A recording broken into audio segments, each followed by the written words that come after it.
ces pays, n'est-ce pas? La Chine est aujourd'hui le centre, n'est-ce pas, de toutes les préoccupations mondiales. Vous n'avez qu'à voir tous les voyages effectués par des officiels occidentaux en Chine, n'est-ce pas? Pour à peu près comme nous le faisons aujourd'hui, n'est-ce pas? Ils cherchaient des capitaux, ils transféraient les technologies ou en importaient. Donc la Chine, il faut en parler avec un certain respect. Bon, quand on parle de 20 000 Chinois qui vont venir, où est le problème? Quel est le problème? Il y a eu combien de Belges pour construire ce pays à l'époque de la colonisation? Il y a eu combien de Portugais? Il y a eu combien d'Indiens? Il y a eu combien d'étrangers en général? Même les Ouest-Africains qui ont construit ce pays.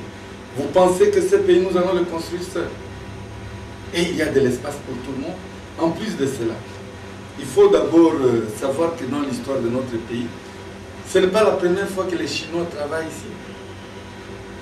Léopold II a fait venir des ouvriers chinois ici pour construire le chemin de fer Kinshasa-Matadi. N'est-ce pas? Donc il ne faut pas croire que parce que 20 000 Chinois viennent, ils vont noyer les 60 millions de Congolais, n'est-ce pas, dans la main. Et puis, les 20 000 Chinois qui viennent, ce ne sont pas des déplacés de guerre, n'est-ce pas? Ce ne sont pas des mendiants. Ce sont des travailleurs qui ont des cerveaux et qui vont venir ici pour transférer la technologie, transférer les savoir-faire. Les savoir-faire chinois aujourd'hui n'est contesté par personne. Il faut éviter cette... Je vois souvent, n'est-ce pas, les amis qui viennent de la diaspora, surtout occidentale, n'est-ce pas, quand ils parlent de la Chine, c'est vraiment en des termes péjoratifs, mais aujourd'hui, si vous entrez dans tous les grands magasins, en Amérique comme en Europe, mais les portables viennent de là, les ordinateurs viennent de là. Et donc l'ensemble les centres de production aujourd'hui, on parle de la délocalisation des entreprises, mais c'est en Chine et en Inde, donc il ne faut pas qu'on croie que le Congolais est encore à ce niveau où, n'est-ce pas, il peut être maintenu dans l'obscurantisme. Tout le monde va en Chine chercher et nous aussi, nous y allons. En ce qui concerne ce projet, j'ai vu des amis, même des Congolais, haut placés ou encore intellectuels de haut niveau, parler du troc, que c'est un troc. Mais est-ce que nous avons déjà réfléchi sur le troc? Le troc est-il mauvais en soi?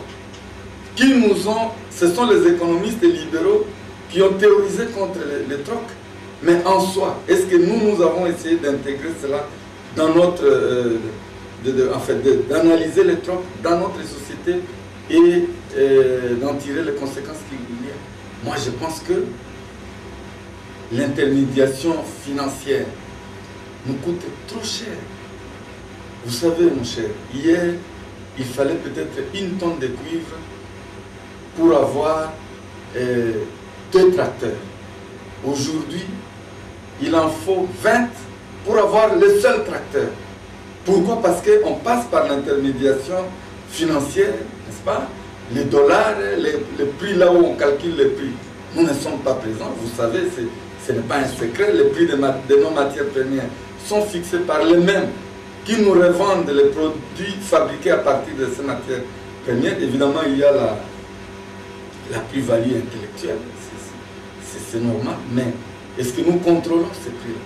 Mais pour une fois, n'est-ce pas, vous me donnez autant de tonnes de cuivre, je vous donne autant de kilomètres de route. Et c'est irréversible. Que le cours change, monte ou baisse, n'est-ce pas, vous aurez votre route. Qu'y a-t-il de meilleur que ça?